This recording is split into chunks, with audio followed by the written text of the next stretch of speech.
गांव रामपुर के किनारे एक पुरानी सुनसान हवेली थी।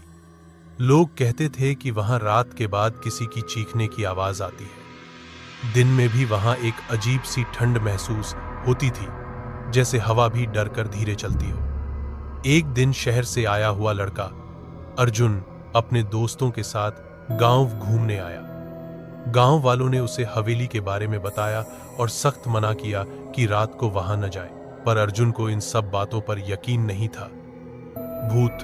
भूत कुछ नहीं होते, अर्जुन हंसकर बोला।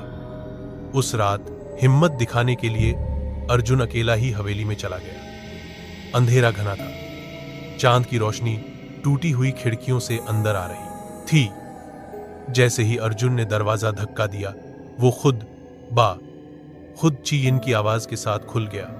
अंदर हर जगह जाले थे, दीवारों पर पुरानी तस्वीरें लटक रही थी। एक तस्वीर में एक छोटी लड़की मुस्कुरा रही थी, पर जैसे ही अर्जुन ने टॉर्च उस पर डाली, लड़की की आंखें धीरे धीरे लाल चमकने लगी। अर्जुन का गला सूख गया।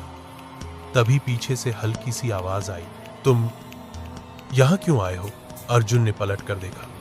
सफेद कपड़ों में एक लड़की खड़ी थी, बाल उसके चेहरे पर बिखरे हुए, उसके पैर जमीन को छू भी नहीं रहे थे। अर्जुन का दिल जोर जोर से धड़कने लगा। कौन हो तुम?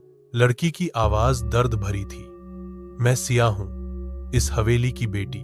मुझे धोखा देकर यहां मार दिया गया था। तब से मैं यहीं हूं, इंतजार में। हवेली की दीवारें कांपने लगीं, दरवाजे जोर जोर से बंद होने लगे। अर्जुन भागने लगा, पर हर रास्ता वापस उसी कमरे में लौटा देता। सिया धीरे धीरे उसके पास आई। मुझे आजादी चाहिए, मेरा सच सबको बताओ। अगली सुबह गांव वालों ने देखा कि अर्जुन हवेली के बाहर बेहोश पड़ा था।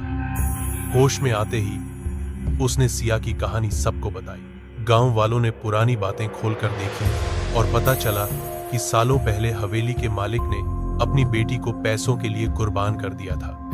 गांव वालों ने हवेली में पूजा करवाई और सिया के लिए इंसाफ की मांग की। उस रात के बाद से हवेली से चीखने की आवाजें आना बंद हो गई और कभी कभी पूर्णिमा की रात हवेली की खिड़की में एक हल्की सी मुस्कान दिखाई देती है।